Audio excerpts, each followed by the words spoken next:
Hello friends, எல்லாருக்கும் வணக்கம். Welcome to our channel. எல்லோரும் எப்படி இருக்கீங்க ஃப்ரெண்ட்ஸ்? எல்லோரும் நலமாக இருக்கீங்க அப்படின்னு நான் நம்புகிறேன். எல்லோரும் ஹாப்பியாக இருங்க, சந்தோஷமாக இருங்க. எவ்வளவோ கஷ்டங்கள் நம்மளை தாண்டி போகத்தான் செய்யும், வரதான் செய்யும். இருந்தாலும் அதில் நம்ம பாசிட்டிவாக ஸ்ட்ராங்காக இருந்து அந்த ப்ராப்ளம்ஸ் எல்லாம் சால்வ் பண்ணி நம்ம லைஃப்பில் வந்து முன்னுக்கு வர்றதுக்கு தான் நம்ம ட்ரை பண்ணணும். நம்மளுடைய லைஃப்பில் எவ்வளவோ அப் அண்ட் டவுன்ஸ் வரும். நம்மளை சுற்றி நிறைய நெகட்டிவான விஷயங்கள் இருக்கும். நம்மளை சுற்றி நிறைய எதிரிகள் கூட இருப்பாங்க. நம்மளை சுற்றி எவ்வளோ எதிரிகள் இருந்தாலும் நம்ம வந்து ஒரு பாசிட்டிவான தாட்டோடு இருக்கணும். நல்லதே நினைங்க, நல்லதே நடக்கும். Spread positive, spread love. என்னோட சேனலை தொடர்ந்து பார்த்துட்டு தெரியும். மாதத்தில் வர்ற பஞ்சமி திதியில் வாராகி அம்மனுக்கு வீட்டிலே வந்து சிறப்பான முறையில் வந்து வழிபாடு செய்வேன். ஸோ அந்த விழாக தான் இப்போ நம்ம பார்க்க போகிறோம். இந்த வாரம் சிறப்பாக வாராகி அம்மன் வழிபாடு நம்ம வீட்டில் எப்படி சிறப்பாக பண்ணோம் அப்படிங்கிறது மட்டும் இல்லாமல் வாராகி அம்மனை வீட்டில் வச்சு வழிபடலாமா, எந்த மாதிரி முறைகளை எல்லாம் வழிபடணும், எந்த நாட்களில் வழிபடுறதுனால நம்மளுக்கு என்ன பலன்கள் கிடைக்கும், அதோடு சேர்த்து நம்மளுடைய சப்ஸ்கிரைபர் கேட்ட கேள்விகளுக்கும் கண்டிப்பாக இந்த வீடியோவில் நான் பதில் சொல்கிறேன். நம்ம ஒரு பூஜை பண்ணும் பொழுது நம்மளுக்கு நிறைய தடங்கல்கள் வரும், நிறைய பிரச்சனைகள் வரும். அந்த பிரச்சனைகளை எல்லாம் கடந்து நம்ம அந்த பூஜையை சிறப்பாக முடிக்கிறதுக்கு நான் என்ன மாதிரி விஷயங்கள்லாம் செய்கிறேன் அப்படிங்கிறதையும் உங்கள் கூட நான் வந்து ஷேர் பண்ணிக்கிறேன்.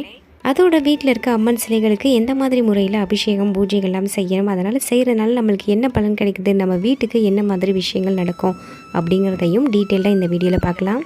வீடியோவை ஸ்கிப் பண்ணாமல் கடைசி வரைக்கும் பாருங்கள். நிறைய இன்ட்ரெஸ்டிங்கான விஷயங்கள் இருக்கும். அதோடு சேர்த்து நம்மளே டேக் கேர் பண்ணுறதுக்கு நிறைய விஷயங்கள் ஷேர் பண்ணியிருக்கேன். வீடியோவை ஃபஸ்ட் டைமாக பார்க்குறீங்கன்னா சேனலை மறக்காமல் சப்ஸ்கிரைப் பண்ணிக்கோங்க. மேக்ஸிமம் வந்து பெண்களுக்கான இந்த பூஜா வீடியோஸ் எல்லாம் பார்க்குறது பெண்களாக தான் இருப்பீங்க. ஆண்களை விட அதிகமாக வந்து பெண்கள் வந்து பார்க்குறதா வந்து நான் ஒரு அனலைஸில் வந்து தெரிஞ்சுக்கிட்டேன். அப்படிப்பட்ட ஸ்ட்ராங் உமன் நீங்கள் பார்த்தீங்கன்னா ஸ்ட்ராங்காக நீங்கள் இருக்கணும். அது மட்டும் இல்லாமல் நம்மளால் முடியாது எதுவுமே இல்லை அப்படிங்கிறத உணரணும். நான் நிறைய வீடியோ வந்து போஸ்ட் பண்ணியிருக்கேன். அதில் ஒரு வீடியோ பார்த்தீங்கன்னா வெயிட் லாஸ் பற்றின ஒரு வீடியோ தான். அதில் பார்த்தீங்கன்னா என்னோடய வெயிட் வந்து ரொம்ப ஜாஸ்தியாகிடுச்சு. எனக்கு வந்து 2 குழந்தை பிறந்ததுக்கப்புறம் நான் ரொம்ப வெயிட் கெயின் ஆகிட்டேன். என்னோடய வெயிட்டை குறைக்கவே முடியல அப்படிங்கிற மாதிரி ஒரு உமன் வந்து எனக்கு கமெண்ட் பண்ணியிருந்தாங்க. இவங்களுக்காக நான் வந்து சொல்ல வர விஷயம் என்னென்னு பார்த்தீங்கன்னா, நம்மளை பிடிச்ச ஃபேமிலிக்கு நம்ம எப்படி இருந்தாலும் நம்ம ஃபேமிலியில் இருக்கவங்க எல்லாருக்கும் பிடிக்கும். மித்தவங்க சொல்கிறத கேட்டு எப்போவுமே ஹேட் ஆகாதீங்க. நீங்கள் வெயிட்டை குறைக்கணும்னு நினச்சிங்கன்னா அதை நீங்கள் மட்டும்தான் வந்து நினைக்கணும். அந்த சிஸ்டருக்காக ஒரு சின்ன டிப்ஸ் பார்த்தீங்கன்னா, நான் வந்து வெயிட் வந்து ரொம்ப ஜாஸ்தியாக இருந்த டைமில் இந்த மாதிரி ஒரு டிப்ஸை வந்து ஃபாலோ பண்ணேன். எம்டி ஸ்டொமக்கில் பார்த்தீங்கன்னா இந்த மாதிரி பூசணிக்காவோட விதை பகுதியெல்லாம் நீக்கினதுக்கப்புறம் பூசணிக்காவை நல்லா மிக்ஸி ஜாரில் அரைஞ்சதுக்கப்புறம் அதில் சீரகம், மிளகு எல்லாத்தையும் தட்டி போட்டு அதில் சேர்த்துக்கலாம். இதை நீங்கள் எம்டி ஸ்டொமக்கில் தொடர்ந்து எடுத்துக்கிறது மூலமாக சீக்கிரம் நம்ம வெயிட் லாஸ் பண்ண முடியும். நம்ம வயிற்றில் இருக்க கெட்ட கொழுப்புகள் வந்து கொஞ்சம் கொஞ்சமாக குறைய ஆரம்பிக்கும். இதை நான் தொடர்ந்து வந்து செஞ்சுட்டு தான் இருக்கேன். ஸோ நீங்களும் ட்ரை பண்ணி பாருங்கள். நம்மளை சுற்றி நிறைய மருத்துவ குணம்லாம் இருக்குது. ஸோ வந்து தேனில் வந்து சுடுதண்ணில் மிக்ஸ் பண்ணி குடிக்கிறப்ப வெயிட் லாஸ் ஆகும், பாலில் மிக்ஸ் பண்ணி குடிக்கிறப்ப வெயிட் கெயின் ஆகும். ஸோ இந்த மாதிரி விஷயங்கள் எல்லாம் ஃபாலோ பண்ணுங்க சிஸ்டர். இப்போ வாங்க நம்மளுடைய பூஜை. எந்த பூஜை பண்ணுறதா இருந்தாலும் பார்த்தீங்கன்னா காலையில் ஜூஸ் மட்டும்தான் எடுத்துப்பேன். அதுக்கப்புறம் வந்து எம்டி ஸ்டொமக்கில் தான் இருப்பேன். அப்புறம் பூஜையெல்லாம் முடிஞ்சதுக்கப்புறம் தான் வந்து நெய்வேத்தியம்லாம் படைச்சிட்டு சாமியெல்லாம் கும்பிட்டதுக்கப்புறம் தான் சாப்பிடவே ஆரம்பிப்பேன். பாசிட்டிவாக வந்து டே ஸ்டார்ட் ஆகிடுச்சு. ஸோ வந்து மார்னிங்கே பார்த்திங்கன்னா எல்லாருக்கும் வந்து காஃபி டீ எல்லாம் வந்து போட்டு கொடுக்குறதெல்லாம் போட்டு கொடுத்தாச்சு. அதுக்கப்புறம் பார்த்திங்கன்னா வாராகி அம்மனுக்கு பிடிச்ச மாதிரியான நெய்வேத்தியம்லாம் வந்து ரெடி பண்ணிகிட்ருக்கேன்.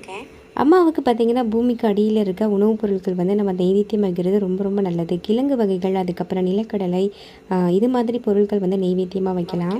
அதுக்கப்புறம் மாதத்துக்கு ஒரு தடவை தான் நம்ம இந்த மாதிரி தேய்முறை பஞ்சமி வழிபட போகிறோம். அதனால் முக்கியமான ஃப்ரூட்ஸ் எல்லாம் வந்து வாங்கிட்டு வர சொல்லிட்டேன். அதனால் அவர் நேற்று நைட்டே வாங்கிட்டு வந்துட்டார். எல்லாத்தையும் மட்டும் நீட்டாக வந்து வாஷ் பண்ணிவிட்டு நான் பூஜைக்கு வந்து எடுத்துக்கிட்டேன். ஃபஸ்ட்டு கேட்ட சப்ஸ்கிரைபர் கேட்ட முதல் கேள்வி பார்த்திங்கன்னா, அம்மனை வீட்டில் வச்சு வழிபடலாமா, இல்லை எந்த அம்மனையும் வீட்டில் வச்சு வழிபடலாமா அப்படிங்கிற மாதிரி கேட்குறாங்க. வாராகி அம்மனை வீட்டில் வச்சு வழிபடுறதுனால எந்த ஒரு தவறும் கிடையாது. நீங்கள் படங்கள் வச்சு வழிபடுறீங்களான்னா வீடு வாசல் எல்லாம் சுத்தப்படுத்திட்டு பூஜை அறையும் சுத்தப்படுத்திட்டு அதுக்கப்புறம் வச்சு வழிபடுங்க. அது மட்டும் இல்லாமல் நம்மளுக்கு தெரியும் நம்ம வந்து சுத்தமாக இருக்கிறோமா இல்லையா அப்படின்னு தெரியும். அதனால் எப்பயுமே வந்து பூஜை அறையை சுத்தமாக இருக்கிற மாதிரி வைக்கிறது நல்லது. தனி பூஜை அறையாக இருந்தால் இன்னமும் நல்லது. இல்லை ரொம்ப சின்ன வீடாக இருக்குது, நம்மளால் வழிபட முடியலை அப்படின்னா அந்த பூஜை அறைக்கு ஒரு ஸ்க்ரீன் இருக்கும் பார்த்தீங்களா, அதை மட்டும் நீங்கள் க்ளோஸ் பண்ணி வச்சுக்கோங்க. மித்த நாட்களில் பார்த்திங்கன்னா நீங்கள் நார்மலாக பண்ணுற பூஜை முறைகளை செய்யலாம். பஞ்சமி நாட்களில் தேய்முறை, வளர்முறை, பஞ்சமி நாட்கள் வரும்பொழுது சிறப்பாக வந்து அம்மனை எடுத்து வழிபடுங்க. முக்கியமான நாட்களில் அபிஷேகம் ஆராதனைகள் பண்ணுறது ரொம்ப அவசியம். முக்கியமான பூஜைகள்லாம் செய்யும்பொழுது பார்த்திங்கன்னா நம்ம வீட்டில் இருக்க குழந்தைகள் வந்து நம்மளை ரொம்ப டிஸ்டர்ப் பண்ணுவாங்க. நம்மளால் எந்த வேலையும் செய்ய முடியாது. ஆனால் அவங்களையும் நம்ம கேர் பண்ணிவிட்டு அவங்கள டேக் கேர் பண்ணிவிட்டு நம்ம செய்ய வேண்டிய விஷயங்களை செய்யணும். மார்னிங்கே பார்த்தீங்கன்னா குழந்தைங்களுக்கு பிடிச்ச மாதிரி குழிப்பணியாரம் தான் வந்து ரெடி பண்ணியிருந்தேன். அவங்களுக்கு ரொம்ப ரொம்ப பிடிக்கும். நார்மல் மாவில் பார்த்தீங்கன்னா வெல்லம் மட்டும் கரைச்சி ஊற்றி நம்ம வந்து இனிப்பு பணியாரமும் அதோடு சேர்த்துட்டு கொஞ்சோண்டு ஃப்ரூட்ஸ் மட்டும் சேர்த்து வச்சுட்டேன். காலையில் டிஃபன் வந்து அவங்களுக்கு வந்து எடுத்து கொடுத்தாச்சு. அதுக்கப்புறம் சாப்பிட்டதுக்கப்புறம் பார்த்திங்கன்னா அவங்க கண்டிப்பாக டிஸ்டர்ப் பண்ணுவாங்க. அதனால் வந்து அவங்களுக்கு ஏதாவது ஸ்நாக்ஸ் பண்ணி கொடுத்துடலாம் அப்படின்னு பாப்கார்ன் தான் பண்ணிகிட்ருக்கேன். நார்மல் வந்து குக்கரில் எடுத்துகிட்டு அதில் நெய் ஊற்றிட்டு அதில் கொஞ்சம் டெர்மரிக் பவுடர், அதுக்கப்புறம் கொஞ்சம் பெப்பர், கொஞ்சம் சால்ட்டு மட்டும் சேர்த்துட்டு கார்ன் ஆட் பண்ணிவிட்டு நல்லா மிக்ஸ் பண்ணிவிட்டு குக்கர் வந்து லைட்டாக மட்டும் மூடி வச்சா போதும், பாப்கார்ன் வந்து தயாராகிடும். அதுக்கப்புறம் அவங்களுக்கு ஏதாவது ஸ்நாக்ஸ் எழுதி கொடுத்துட்டோம்னா அவங்க சைலண்ட்டாக வந்து சாப்பிட்டுட்ருப்பாங்க. நம்ம அதுக்கப்புறம் பூஜை வேலையை பார்க்கலாம் அப்படின்னு இது எல்லாமே ரெடி பண்ணி எடுத்து வச்சாச்சு. குழந்தைங்கள்லாம் நம்மளை டிஸ்டர்ப் பண்ணுறதுலாம் பெரிய விஷயம் கிடையாதுங்க. குழந்தைங்க தெய்வத்திற்கு சமம் அப்படிங்கிற மாதிரி தான். ஸோ அவங்க வந்து பெரிய நம்மளுக்கு டிஸ்டர்பன்ஸாக இருக்க மாட்டாங்க. நான் வேறு என்ன சொல்ல வரேன்னா, நம்ம ஒரு பூஜை பண்ண போகிறோம், இல்லை வாரம் வாரம் ஒரு பூஜை பண்ணிகிட்ருக்கோம் அப்படின்னு பார்த்திங்கன்னா, ஒரு 3 வாரம் தொடர்ந்து பண்ணுவோம். ஒரு 4வது வாரம் பண்ணும்பொழுது நிறைய தடங்கள் வரும். நம்மளால் எந்திரிக்க முடியாது. அதிகாலையில் வெள்ளனை எந்திரிக்க முடியாது. அதே நேரத்தில் நம்மளுக்கு பார்த்திங்கன்னா உடம்பு சரியில்லாமல் இருக்கும். இது மாதிரி நிறைய வந்து இடையூறுகள் வந்து வரும். அதையெல்லாம் கடந்து அந்த பூஜையை நம்ம பண்ணுறோமா இல்லையான்னு நம்மளுக்கு நிறைய சோதனைகள் வரும். அந்த மாதிரி சோதனையை கடந்து நம்ம ஒரு பூஜை செய்யும் பொழுது தான் அதுக்கு வந்து நிறைய பலன் வந்து நம்மளுக்கு கிடைக்கும். குழந்தைங்களுக்கு பிடிச்ச மாதிரி பாப்கார்ன் வந்து ரெடி பண்ணியாச்சு. இப்போ அவங்களுக்கு வந்து சாப்பிட கொடுத்ததுக்கப்புறம் தான் நான் பூஜை அறைக்கே வந்து போகிறேன்.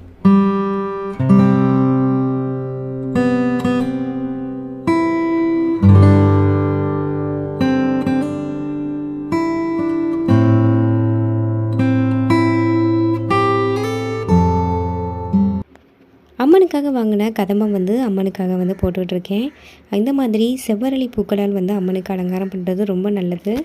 சிவப்பு நிற பூக்கள், அதுக்கப்புறம் செம்பருத்தி பூ, சங்குப்பூ, இது மாதிரி பூக்களால் நம்ம வந்து அர்ச்சனை பண்ணுறதும், நம்ம வந்து அம்மனுக்கு வந்து இந்த மாதிரி மாலை மாதிரி கோர்த்து போடுறது ரொம்ப நல்லது. முதல்ல பார்த்திங்கன்னா நம்ம அம்மனுக்கெல்லாம் அபிஷேகம் பண்ணுறதுக்கு முன்னாடி நம்ம வந்து விளக்கேற்றி வைக்கணும். அதனால் வந்து பூஜை அறையில் விளக்கேற்றி வச்சுட்டு பாதாம் முந்திரி மட்டும் நெய்வேத்தியமாக இப்போதைக்கு நான் வைக்கிறேன். முக்கியமான செவ்வாய்க்கிழமைகளும் சரி, இல்லை வெள்ளிக்கிழமைகளில் சரி, இல்லை மாதத்திற்கு ஒரு 3 முறையாவது நம்ம வீட்டில் இருக்க அம்மன் சிலைகளுக்கெல்லாம் அபிஷேகம் பண்ணுறது ரொம்ப ரொம்ப நல்லது. நம்மளுடைய நிலைவாசலில் விளக்கேற்றி வச்சுட்டு அதுக்கப்புறம் பூஜை அறையில் விளக்கேற்றி வச்சதுக்கப்புறம் அதுக்கப்புறம் தான் நம்ம இந்த மாதிரி சிலைகள்லாம் எடுத்து அபிஷேகம் பண்ணணும். ஃபஸ்ட்டு பார்த்திங்கன்னா அன்னபூர்ணி தாயாருக்கு தான் நான் பார்த்திங்கன்னா அபிஷேகம் பண்ண போகிறேன்.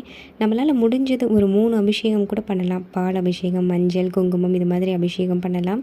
இல்லை நீங்கள் ஆண் தெய்வங்களுக்கு அபிஷேகம் பண்ணுறீங்க அப்படின்னா திருநீர் அபிஷேகம் சேர்த்து அபிஷேகம் பண்ணலாம். இதோடு சேர்த்து எக்ஸ்ட்ரா பார்த்திங்கன்னா தேன், பன்னீர், அதுக்கப்புறம் நம்ம வீட்டில் இருக்க ஃப்ரூட்ஸ் எல்லாம் வச்சு கூட அபிஷேகம் பண்ணலாம். இது மாதிரி நிறைய அபிஷேகங்கள் இருக்குது. அதுக்கான நிறைய பலன்கள் கூட இருக்குது. நம்ம வீட்டில் இருக்க சிலைகள்லாம் பார்த்திங்கன்னா நம்மளுடைய கட்டை விரல் அளவுக்கு தான் வந்து சிலைகள் இருக்கணும் அப்படிங்கிறாங்க.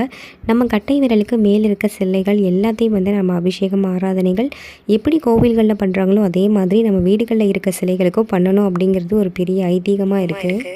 சகல சௌபாக்கியத்தையும் பெறுவதற்காகவும் சகல ஐஸ்வர்யங்களையும் நம்ம பெறுவதற்காகவும் இந்த மாதிரி அபிஷேக முறைகள்லாம் பண்ணணும். இந்த மாதிரி வீட்டில் இருக்க சிலைகளுக்கு அபிஷேகம் பண்ணுறது நம்ம வீட்டில் இருக்க ஒவ்வொருத்தவுக்கும் வந்து அதிகமான ஆயுள் பலனையும் கொடுக்கும். அது மட்டும் இல்லாமல் அதிக ஆரோக்கியத்தையும் கொடுக்கும். முக்கியமான அபிஷேகம் பண்ணும்பொழுது இந்த மாதிரி வடமுறை சங்கில் அபிஷேகம் பண்ணுறது ரொம்ப ரொம்ப நல்லது. சிவன் விஷ்ணுவுடைய மறு அவதாரமாக இருக்கிற இந்த சங்கு வச்சு நம்ம அபிஷேகம் பண்ணும் பொழுது அதுக்கு அதிக பலன் கிடைக்கிறது மட்டும் இல்லாமல் சக்தி வந்து அதிகரிக்கும் அப்படிங்கிறது ஒரு பெரிய நம்பிக்கை. வீட்டில் இருக்க சாமி சிலைகளுக்கெல்லாம் நம்ம அபிஷேகம் பண்ணும் பொழுது அந்த சாமி சிலைகளுக்கு சக்தி அதிகரிக்கும். இந்த மாதிரி தெய்வீக சக்தியை நிறைவுற செய்கிறதுக்கும் அது மட்டும் இல்லாமல் அம்மனுடைய சக்தியை அதிகப்படுத்துறதுக்கும் நம்ம பண்ணுற அபிஷேகங்கள் நம்ம வீட்டில் இருக்கவங்க யார் வேணாலும் பண்ணலாம், பெரியவங்களும் பண்ணலாம். நம்ம வீட்டில் இருக்க சின்ன பசங்க கூட வந்து இந்த அபிஷேகம் வந்து செய்யலாம். கோவிலாக இருந்தாலும் சரி, வீடாக இருந்தாலும் சரி, நம்ம சாமிகளுக்கு பண்ண வேண்டிய அபிஷேக முறைகள் கண்டிப்பாக பண்ணணும். அது மட்டும் இல்லாமல் நெய்வேத்தியம் கண்டிப்பாக வைக்கணும். பூஜை முறைகளை எல்லாம் சரியாக செய்யணும். இது சாஸ்திரத்தில் எழுதப்பட்டிருக்க ஒரு நியதி. நம்ம செய்கிற தான தர்மம் பார்த்திங்கன்னா நம்ம செஞ்சுருக்க பாவங்களை போக்குறதுக்காக நம்ம செய்ய வேண்டிய ஒரு கடமை. அதே மாதிரி தான் நம்ம வீட்டில் இருக்க சிலைகளுக்கும் நம்ம தீப தூப ஆராதனைலாம் காட்டுறதுக்கு முன்னாடி அபிஷேகம்லாம் பண்ணிவிட்டு நம்ம செய்ய வேண்டிய முறைகள் எல்லாம் கடமையோடு செய்யணும். இதுவும் நம்மளுக்கு ஒரு பெரிய கடமை தான். இவ்வளவும் செய்யணுமா அப்படின்னு நினைக்கிறவங்க சிலைகள் வந்து வைக்கிறத அவாய்ட் பண்ணிக்கலாம். அப்படி சிலைகள் வச்சிருக்கவங்க கண்டிப்பாக இந்த முறைகளை எல்லாம் செய்கிறது அவசியம். நம்ம வீட்டில் இருக்க சிலை கல்லாக இருந்தாலும் சரி, உலோகமாக இருந்தாலும் சரி, இல்லை தங்கம் வெள்ளி எந்த பொருளாக இருந்தாலும் சரி, நம்ம செய்ய வேண்டிய அபிஷேக முறைகளை கண்டிப்பாக செய்யணும். அதனால் இதுவரைக்கும் நீங்கள் செய்யாமல் இருந்தீங்கன்னா கூட இனிமேல் வந்து சிலைகள் எல்லாம் எடுத்து வச்சு முடிஞ்சது ஒரு 3 அபிஷேகமாவது கண்டிப்பாக செய்யுங்க. அதுக்கான பலன் வந்து கண்டிப்பாக கிடைக்கும். நம்ம வீட்டில் இருக்க தெய்வ சக்தி இருக்கிறத உணர்வீங்க. அது மட்டும் இல்லாமல் ஒரு பாசிட்டிவ் வைப்ரேஷன் இன்க்ரீஸ் ஆகிறத கண் கூட பார்க்க முடியும். அப்படி சிலைகள் வாங்கி வச்சு அபிஷேகம் பண்ண முடியாமல் இருந்துட்டிங்கன்னா அது ரொம்ப ரொம்ப பாவமாயிரும். முடிஞ்சது இப்போ விநாயகருடைய சிலைகள் வச்சுருந்தீங்கன்னா சங்கடகர சதுர்த்தியில் நீங்கள் விநாயகருக்கு அபிஷேகம் பண்ணலாம். இல்லை முருகருடைய விக்கிரகம் வேல் இது மாதிரி வச்சுருந்தீங்கன்னா முருகருக்கு உகந்த நாட்கள் செவ்வாய்க்கிழமை செவ்வாய் ஹோரை நேரத்தில் இல்லை சஷ்டி நாட்களில் திதி நாட்களில் நட்சத்திர நாட்களில் நீங்கள் வந்து அபிஷேகம் ஆராதனை வந்து செய்யலாம். நான் சொன்ன 3 தவிர எக்ஸ்ட்ரா வேறு என்ன அபிஷேகம்லாம் பண்ணலான்னு பார்த்தீங்கன்னா பச்சரிசியில் அபிஷேகம் பண்ணலாம். வாசனை திரவிய பொடி சந்தனம் இது மாதிரி முக்கிய அபிஷேகமாக 16 அபிஷேகம் வந்து நம்ம பண்ணலாம். நெய்வேத்தியமாக பார்த்திங்கன்னா வெற்றிலை பாக்கு வாழைப்பழம் வைக்கலாம். முடியாத பட்சத்தில் கல்கண்டு கூட நெய்வேத்தியமாக வைக்கலாம். கல்கண்டு உலர் திராட்சை இது மாதிரி வைக்கலாம். உலர் திராட்சை வைக்கும்போது பார்த்திங்கன்னா பிளாக் கலர் அவாய்ட் பண்ணிவிட்டு நார்மல் உலர் திராட்சை வைக்கிறது ரொம்ப நல்லது. ஒவ்வொரு முறையும் அபிஷேகம் பண்ணும்பொழுது பார்த்திங்கன்னா நீங்கள் இப்போ ஒரு குங்குமம் அபிஷேகமோ இல்லை பன்னீர் அபிஷேகமோ பண்ணுறீங்கன்னா பண்ணதுக்கப்புறம் தீபதூப ஆராதனை காமிச்சிட்டு மஞ்சள் குங்குமம் இட்டுட்டு அதுக்கப்புறம் நார்மல் தண்ணீரில் திரும்பவும் அபிஷேகம் பண்ணிவிட்டு அதுக்கப்புறம் அடுத்த அபிஷேகத்தை வந்து தொடர்ந்து செய்யலாம். முந்தின நாள் பார்த்திங்கன்னா வியாழக்கிழமை அன்றைக்கு என்னால் வந்து சாய்பாபாவுக்கு வந்து அபிஷேகம் பண்ண முடியலை. அந்த நேரம் பார்த்திங்கன்னா எனக்கு வந்து ஒரு சின்ன வேலை இருந்தது. அதனால் வந்து நான் அடுத்த நாள் அதாவது மொத்தமாக எல்லா தெய்வங்களுக்கும் சேர்த்து நான் அபிஷேகம் பண்ணிக்கிற மாதிரி அன்றைக்கி வந்து அபிஷேகம் எல்லா தெய்வங்களுக்கும் சேர்ந்து பண்ணேன். இப்படி பண்ண முடியாத நேரத்தில் நீங்கள் இந்த மாதிரி கூட நீங்கள் அபிஷேகம் வந்து பண்ணலாம். தனித்தனியாக ஒவ்வொரு நாளைக்கு ஒவ்வொரு தெய்வங்களுக்கும் பண்ண முடியாத பட்சத்தில் ஒரே நாளில் எல்லா தெய்வங்களுக்கும் வச்சு பொதுவாக அபிஷேகம் பண்ணுறது ரொம்ப நல்லது.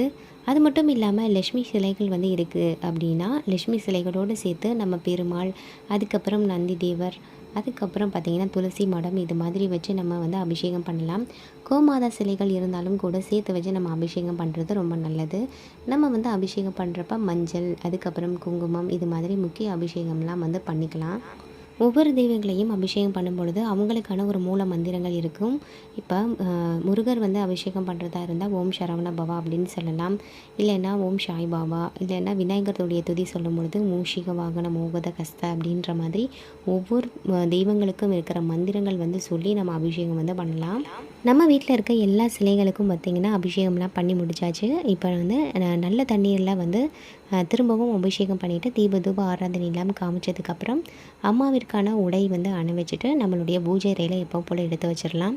இல்லை அன்னபூர்ணி தாயார் பார்த்திங்கன்னா நீங்கள் சமையல் அறையில் வைப்பீங்க அப்படின்னா சமையல் அறையில் எடுத்து வச்சுக்கலாம். இல்லை பூஜை அறையில் வச்சு பூஜைகள்லாம் முடிச்சுட்டு அதுக்கப்புறம் வந்து திரும்பவும் நீங்கள் எங்கே வைக்கணும்னு நினைக்கிறீங்களோ அங்கே வச்சுக்கலாம்.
இப்போ அம்மாவுக்கு உரிதான ஒரு அழகான பச்சை உடை வந்து அணிவிச்சாச்சு. இந்த உடை பார்த்திங்கன்னா சின்ன சிலைகளுக்கெல்லாம் ஏற்ற மாதிரி இந்த மாதிரி உடைகள் நாட்டு மருந்து கடைகளில் வந்து கிடைக்கும். நீங்கள் இந்த மாதிரி வந்து வாங்கணும் அப்படின்னு தேடுறீங்க அப்படின்னா மேக்ஸிமம் வந்து எல்லா நாட்டு மருந்து கடைகள்லையும் கிடைக்கும். அது மட்டும் இல்லாமல் சாமி படங்கள் விற்கும் கடைகளில் கூட நீங்கள் வந்து இந்த மாதிரி அம்மனுடைய உடைகள் இது மாதிரி வாங்க முடியும். சின்ன சைஸ்லேருந்து பெரிய சைஸ் அளவுக்கு கூட நம்ம உடைகள் வந்து இந்த மாதிரி கடைகளில் பார்த்து வாங்க முடியும். ரொம்ப சீப் அண்ட் பெஸ்ட்டாக வந்து வாங்கலாம். இப்போ பூஜை எல்லாம் சிறப்பாக முடிச்சாச்சு. அடுத்ததாக தேய்முறை பஞ்சமியில் வாராகி அம்மன் வழிபடுறதுக்கான விளக்கு வந்து ஏற்றி வைக்க போகிறேன். இப்போ பார்த்திங்கன்னா பஞ்சமுக விளக்கு தான் ஏற்றி வைக்க போகிறேன். நம்ம வாராகி அம்மன் வழிபடுறதா இருந்தோம்னா தேங்காய் தீபம் கூட ஏற்றி வச்சு வழிபடலாம். தேங்காய் தீபத்தில் சிவப்பு திரி போட்டு வழிபடுறது ரொம்ப விசேஷம்.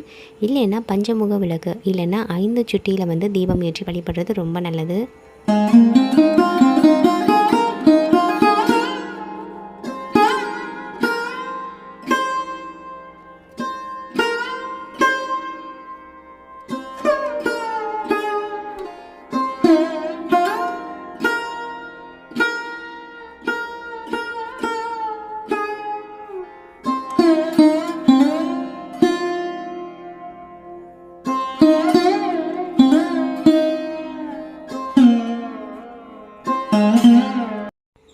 வாராகி அம்மனுக்கு விளக்கெல்லாம் ஏற்றி வச்சதுக்கப்புறம் ரொம்ப பாசிட்டிவாக நான் உணர்ந்தேன். ரொம்ப வந்து ஜெகஜோதியாக அம்மன் வந்து காட்சி கொடுக்குற மாதிரி எனக்கு இருந்தது. அந்த தீப ஒளியில் அம்மனை பார்க்குற மாதிரி நான் உணர்ந்தேன். நீங்கள் பார்க்குற எத்தனை பேர் இந்த மாதிரி உணர்ந்தீங்க அப்படின்னு கமெண்ட்டில் சொல்லுங்கள். எந்த தெய்வங்களுக்கும் நம்ம பூஜை பண்ணுறதா இருந்தாலும் முக்கியமாக வைக்க வேண்டிய முதல் பொருள் அப்படின்னு பார்த்தீங்கன்னா வெற்றிலை பாக்கு, வாழைப்பழம், அதுக்கப்புறம் வெற்றிலை பாக்கோடு சேர்த்து ஒரு எலுமிச்சம்பழம் வச்சு இந்த மாதிரி வந்து காயின் வைக்கணும். தர்ச்சனை அப்படின்னு சொல்கிற மாதிரி நம்ம வைக்கணும். இந்த மாதிரி வைக்கிறது பார்த்திங்கன்னா நம்ம பூஜையெல்லாம் முடித்ததுக்கப்புறம் அந்த காயின் எடுத்து நம்மளுடைய பேங்க் லாக்கர் இல்லைன்னா நம்மளுடைய பணப்பெட்டி அப்படின்ற மாதிரி நம்ம மணி வந்து சேவ் பண்ணி வைக்கிற இடத்துல வந்து நம்ம வைக்கிறப்ப நம்மளுடைய பண பற்றாக்குறை ஏற்படாது, கடன் பிரச்சனை வந்து குறையும். இந்த மாதிரி நிறைய விஷயங்களுக்கு வந்து இந்த தர்ச்சனை அப்படிங்கிற அமௌண்ட் வந்து நம்ம வந்து யூஸ் பண்ணிக்கலாம். அம்மன் சிலைகளுக்கெல்லாம் அபிஷேகம் பண்ணுற வரைக்கும் என்னோடய குழந்தைங்க சமத்தா இருந்தாங்க. அதுக்கப்புறம் நான் பூஜை பண்ண ஆரம்பிக்கிறதுக்கப்புறம் அவங்களும் வந்துட்டாங்க. நான் செய்கிற பூஜை முறைகள்லாம் பார்த்து குழந்தைங்களும் ரொம்ப வந்து பக்தி ஆகிட்டாங்க. இந்த மாதிரி பூஜை முறைகள்லாம் செய்யும் பொழுது குழந்தைங்களை அதில் ஈடுபடுத்துறது ரொம்ப நல்லது. குழந்தைங்களுக்கு இந்த மாதிரி பக்தியை நம்ம எடுத்து சொல்கிறது அவங்களுக்கு மனசில் ஒரு பய உணர்வு ஏற்படும். பய உணர்வுனா நான் எந்த மாதிரி சொல்ல வரேன்னு பார்த்தீங்கன்னா, கடவுள் நம்பிக்கை இருக்குது அப்படின்னா நம்ம எந்த ஒரு தவறு செய்கிறதுக்கும் பயப்படுவாங்க. நம்மளை சுற்றி வந்து இருக்கிற ஒளி நம்மளை வந்து பார்த்துக்கிட்டு இருக்கு அப்படிங்கிற ஒரு பயம் இருக்கும். எப்போவுமே என்னுடைய குழந்தைங்களும் பார்த்திங்கன்னா அந்த மாதிரி தான் ரொம்பவுமே பயபக்தியோடு இருப்பாங்க. ரொம்ப வந்து பக்தி ரொம்ப ஜாஸ்தி அவங்களுக்கு. வாராகி அம்மனை வழிபடுறதுனால பார்த்திங்கன்னா நம்மளை சுற்றி இருக்க எதிரிகளே காணாமல் போயிடுவாங்க அப்படிங்கிறது தான். காணாமல் போயிடுவாங்கன்னா அழிஞ்சு போயிடுவாங்க அப்படின்னு அர்த்தம் கிடையாதுங்க. காணாமல் போயிடுவாங்க அப்படின்னா நம்மளை சுற்றி இருக்க எதிரிகளுடைய மன மாற்றத்தை வந்து கொண்டு வருவாங்க. நம்மளை சுற்றி இருக்க கவலைகள், கஷ்டங்கள், அதுக்கப்புறம் பணப்பற்றாக்குறை, நம்மளுக்கு தீர்க்க முடியாத கடன் பிரச்சனை, இந்த மாதிரி எல்லா பிரச்சனைக்கும் பார்த்திங்கன்னா வாராகி அம்மனை வழிபடலாம். ஏன்னா அம்பிகையுடைய படைத்தளபதியே பார்த்திங்கன்னா வாராகி அம்மன் தான். அம்மனை வணங்குறவங்களுக்கு எப்பொழுதும் வந்து பாதுகாப்பாக இருக்கிறவங்க தான் வாராகி அம்மன். அன்போடு வழிபடுறவங்களுக்கு குழந்தை மாதிரியும் வழி நடத்துகிறவங்க தான் நம்ம வாராகி அம்மன். வாராகி அம்மன் பக்தர்களுக்கு கண்டிப்பாக வந்து நான் சொல்ல வர்றது எல்லாமே புரிஞ்சிருக்கோம். நெய்வேத்தியமாக பார்த்தீங்கன்னா பழங்கள், மாதுளை பழம் வைக்கிறது ரொம்ப ரொம்ப நல்லது. நிலக்கடலை, அதுக்கப்புறம் ஃப்ரூட்ஸு, பானகம் நம்ம வைக்கலாம். இல்லைன்னா பால், நாட்டு சர்க்கரை பால் வந்து வைக்கலாம். இந்த மாதிரி பால் சம்மந்தப்பட்ட பொருட்களும் வந்து நெய்வேத்தியமாக வைக்கலாம். அம்மன் பார்த்திங்கன்னா விஷ்ணுவுடைய மறு அவதாரமாக கருதப்படுறாங்க. அம்மனுடைய கையில் பார்த்திங்கன்னா வலம்புரி சங்கு இருக்கும். அதனால் வலம்புரி சங்கும் வைத்து நான் வந்து வழிபட ஆரம்பிச்சிட்டேன். அபிஷேகம் பண்ண தெய்வங்கள் எல்லாத்தையும் பார்த்திங்கன்னா பூஜையில் வந்து எடுத்து வச்சுட்டு பூக்களால் வந்து அலங்கரிச்சாச்சு. வாராகி அம்மனை வழிபடுறவங்க தாராளமாக வாராகி அம்மனை வச்சு வழிபடலாம். அதில் எந்த ஒரு தவறும் கிடையாது. ஆனால் மனதில் எந்த ஒரு குரோதத்தோடையும் கெட்ட எண்ணங்களோடையும் வழிபடக்கூடாது. அதுதான் முக்கியம். நம்மளை சுற்றி நிறைய நெகட்டிவான விஷயங்கள் இருக்கா, இல்லை நம்மளை சுற்றி நிறைய எதிரிகள் இருக்காங்களா, நம்மளை பிடிக்காதவங்க சுற்றி இருக்காங்களா, நீங்கள் யாரை பற்றியும் கவலைப்படாதீங்க. யாருக்காகவும் நீங்கள் எதுவும் பேசாதீங்க, யாரையும் திட்டாதீங்க, எதுக்காகவும் கோவப்படாதீங்க. நீங்கள் மன அமைதியோட பிரார்த்தனை பண்ணுங்கள். மன அமைதியோட வாராகி அம்மனை வழிபடுங்க. எப்போயுமே வந்து வாராகி அம்மன் நம்மளுக்கு ஒரு கவசமாக இருந்து நம்மளுக்காக பாதுகாப்பாக இருப்பாங்க. உள்ள தூய்மையோடையும் முழு நம்பிக்கையோடையும் பார்த்திங்கன்னா தெய்வங்களை வழிபடுங்க. நம்பிக்கையோட வழிபடுறவங்களுக்கு நிச்சயமாக அதுக்கான பலன் கிடைக்கும். நம்மளை சுற்றி இருக்க பிரபஞ்சங்கள் எல்லாமே நம்மளை ஆசீர்வதிக்கும். என்னோடய பூஜை வேலை எல்லாத்தையும் முடிச்சதுக்கப்புறம் பார்த்திங்கன்னா ஒரு ஹெல்த்தியான சமையல் தான் இன்றைக்கி நான் பண்ணியிருந்தேன். எந்த பூஜை பண்ணுறதா இருந்தாலும் பெண்கள் நார்மலாகவே வந்து அதிகாலை சாப்பிட மாட்டாங்க. முடிஞ்சால் வந்து மதியமும் கூட சாப்பிடாம ஈவினிங் சாப்பிட்றவங்க கூட இருக்காங்க. அவ்வளோ பயபக்தியோட வழிபடுறவங்க நிறைய பெண்கள் இருக்காங்க. அந்த மாதிரி சாப்பிட்றவங்களுக்கு ஒரே ஒரு சின்ன டிப்ஸ் தாங்க. எல்லா காய்கறிகளையும் போட்டு ஒரு சமையல் பண்ணுங்கள். அந்த சமையலை வந்து நீங்கள் அன்றைக்கி எடுத்துக்கோங்க. உங்களுக்கு ஹெல்த்தியாகவும் இருக்கும். அதே நேரத்தில் உங்களோட ஸ்ட்ரெமினாவும் வீக் ஆகாது. ரொம்ப ஹெல்த்தியாகவும் இருப்பீங்க. ஸ்ட்ராங்கான உமனாக வந்து டெய்லி பூஜை ரொட்டீனை வந்து பண்ணுவீங்க. அந்த சமையலை உங்கள் கூட நான் ஷேர் பண்ணிக்கிறேன். நார்மலாக நெய் விட்டுட்டு நீங்கள் பெரிய வெங்காயம், தக்காளி எல்லாத்தையும் போட்டு நல்லா வதக்கிக்கோங்க. தேவைப்படுறவங்க ஒரு சில்லி கூட ஆட் பண்ணிக்கோங்க. இதோட சேர்த்து இஞ்சி பூண்டு விழுது, அதோட கரம் மசாலா 1 ஸ்பூன், ஒரு அரை ஸ்பூன் மட்டும் மிளகாய் தூள் சேர்த்துட்டு தேவைக்கேற்ற மாதிரி உப்பு ஆட் பண்ணிக்கோங்க. இஞ்சி பூண்டோட பச்சை வாசனை எல்லாமே போனதுக்கப்புறமா நம்மளுடைய உடலுக்கு எந்த மாதிரி வெஜிடபிள்லாம் ரொம்ப சத்தான வெஜிடபிள், பெண்களுக்கு எந்த வெஜிடபிள் சாப்பிட்டா ரொம்ப ஹெல்த்தியானதோ அந்த வெஜிடபிள் எல்லாமே இதில் சேர்த்துக்கோங்க. கேரட்டு, பீன்ஸு, பட்டர் பீன்ஸு, இல்லை உருளைக்கிழங்கு, இந்த மாதிரி உங்களுக்கு என்னென்ன வெஜிடபிள்ஸ்லாம் இருக்கோ எல்லா வெஜிடபிள்ஸும் பார்த்திங்கன்னா இதில் சேர்த்துக்கோங்க. ஏன்னா விரதமெல்லாம் இருந்துட்டு நம்ம இந்த மாதிரி ஃபுட் எடுத்துக்கிறப்ப கண்டிப்பாக நம்மளுக்கு கொஞ்சம் ஸ்ட்ராங்காக இருக்கும், கொஞ்சம் ஹெல்த்துக்கும் எந்த ஒரு ரிஸ்கியான விஷயமா இருக்காது. இப்போ இதோட எல்லா வெஜிடபிள்ஸும் சேர்த்து நல்லா கிளறிக்கோங்க. முக்கியமாக பார்த்திங்கன்னா ரைஸ் போடுறதுக்கு முன்னாடி கண்டிப்பாக ஒரு 10 நிமிஷம் இல்லை ஒரு 1/4 மணி நேரமாவது அந்த அரிசியை ஊற வைங்க. நார்மலாக பார்த்திங்கன்னா நம்ம வீட்டில் இருக்க உமன்ஸ்க்கு பார்த்திங்கன்னா சீக்கிரம் சாப்பாடு டைஜஸ்ட் ஆகுறது கஷ்டம்தான். அதனால் நல்லா ஊற வச்ச அரிசியை சாதத்தில் போட்டு நீங்கள் சமைக்கிறது நல்லா கொலைய வேக வச்சு சாப்பாடு சாப்பிடுங்க. ரொம்ப விதையாக சாப்பிடாதீங்க. ஏற்கனவே 1 கப் ரைஸ் பார்த்திங்கன்னா நான் ஏற்கனவே தண்ணியில் நல்லா ஊற வச்சுருந்தேன். இப்போ நம்ம இந்த வெஜிடபிள்ஸ்லாம் கொஞ்சம் நல்லா வெந்ததுக்கப்புறம் 1 கப் ரைஸ்க்கு பார்த்திங்கன்னா 2 1/2 வாட்டர் சேர்த்துக்கலாம். ஃபைனலாக பார்த்திங்கன்னா தண்ணியெலாம் மிக்ஸ் பண்ணதுக்கப்புறம் மேலே கொத்தமல்லி புதினாலாம் நல்லா தூவி விட்டதுக்கப்புறம் கரெக்டாக ஒரு 5 விசில் விட்டு எடுத்திங்கன்னா சாதம் ரெடி ஆயிரும். ஃபாஸ்டிங்லாம் இருக்கிறப்ப பார்த்திங்கன்னா இந்த மாதிரி வெஜ் ரைஸ் நீங்கள் எடுத்துக்கிறது ரொம்ப உங்கள் உடம்புக்கு ஹெல்த்தியாக இருக்கும். இது மாதிரி வேறு என்னென்ன ஃபுட்டெல்லாம் ரொம்ப ஹெல்த்தியாக இருக்கும் அப்படின்னு எனக்கு கமெண்ட்டில் சொல்லுங்கள். அதுக்கப்புறம் என்னோடய ஸ்ட்ராங் உமன்ஸ் இந்த மாதிரி பிரியாணி இல்லைனா வெஜ் ரைஸ் இது மாதிரிலாம் சாப்பிட்றீங்க, லெமன் ரைஸ் இது மாதிரி சாப்பிட்றப்ப நிறைய தண்ணி குடிங்க. வாட்டர்மெலன் ஜூஸ் இது மாதிரி ஜூஸ் ஐட்டம்லாம் எடுத்துக்கோங்க. இந்த வெயில் காலத்தில் நம்மளை டேக் கேர் பண்ணுறது ரொம்ப ரொம்ப அவசியம். அதனால் ஜூஸ் கண்டிப்பாக வீக்லி 2 இல்லைனா டெய்லி கூட குடிங்க.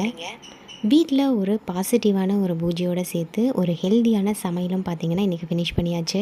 பூஜையெல்லாம் முடிச்சதுக்கப்புறம் பூஜையில் வச்சுருக்க நெய்வேத்தியம் நம்ம வீட்டில் இருக்க குழந்தைங்கள் இல்லைனா நம்ம அக்கம் பக்கத்தில் இருக்கவங்களுக்கு கொடுக்கலாம். சக்கரை பொங்கல்லாம் வச்சிங்கன்னா ஸ்பெஷலாக எல்லாருக்கும் கொடுங்க. பக்கத்தில் இருக்க அக்கம் பக்கத்தில் இருக்கவங்களுக்குலாம் ரொம்ப ரொம்ப நல்லது. அதோடு நம்ம பூஜையில் வச்சுருக்க வெற்றிலை பாக்கு பார்த்திங்கன்னா கால்படாத இடத்துல சேர்க்கணும், இல்லைனா கங்கை ஓடுற தண்ணியில் நம்ம போட்டுடணும். இவ்வளோ நேரம் பொறுமையாக பார்த்த என்னுடைய சப்ஸ்கிரைபர் எல்லாருக்கும், இல்லை புதுசாக பார்த்துட்ருக்க எல்லாருக்கும் ரொம்ப ரொம்ப நன்றி. சேனலாக ஃபஸ்ட் டைமாக பார்க்குறீங்கன்னா சப்ஸ்கிரைப் பண்ணிவிட்டு பக்கத்தில் இருக்க பெல் ஐக்கானை எனபிள் பண்ணிக்கோங்க.